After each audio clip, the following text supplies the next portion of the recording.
judge called the circumstances surrounding all of this ridiculous. And now Jalen Prince will serve a long time in prison.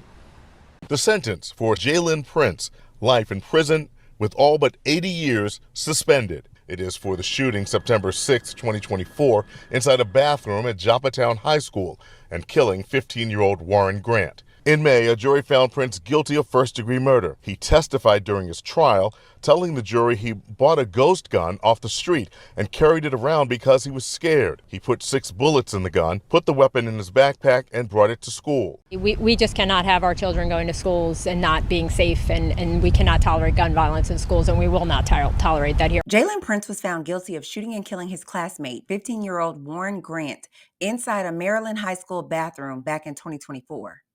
He was sentenced last Tuesday to life in prison plus 20 years for a handgun violation. Now, according to Maryland's Juvenile Restoration Act, a minor can't be sentenced to life without the possibility of parole. So Jalen's sentence included several years that will be suspended. So in total, he will have to serve 80 years in prison, but he'll be eligible for parole after around 40 years.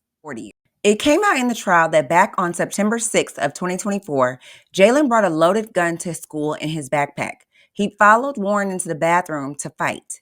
While they were in the bathroom, he threatened to shoot Warren at least 4 times before finally pulling the trigger and unaliving him. The trial lasted 8 days. There was testimony from classmates, law enforcement, and Jalen's mother. Jalen even took the stand in his own defense, and the jury was told that he did not intend to kill his classmate. He said that Warren tried to start a fight over his girlfriend, but his hand, Jalen's hand that is, was broken at the time, so he wasn't about to fight anybody. Instead, he told Warren, "If you touch me, I will kill you," before he pulled a gun from his backpack to scare him.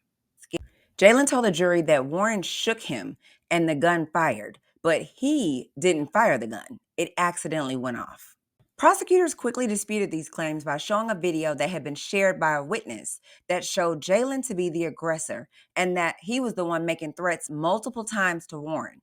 Witnesses also testified that they saw Jalen grab a gun from his backpack, cock it, and then shoot Warren before running away and getting rid of the gun. There was no fight, there was no aggression by Warren, and ultimately there was no need for self-defense. It only took jurors 3 hours to return a guilty verdict back in May.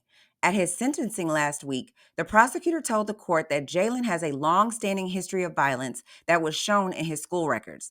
And then when they got the records from the jail where he's been housed prior to and during trial, it showed that he continued his pattern of violence all the way up to trial and even after he was convicted. The judge ultimately told Jalen that because of his actions, Warren will never have the chance to graduate high school or live out the rest of his life. So with that weighing on his mind, he decided to sentence him to life for the life that he took.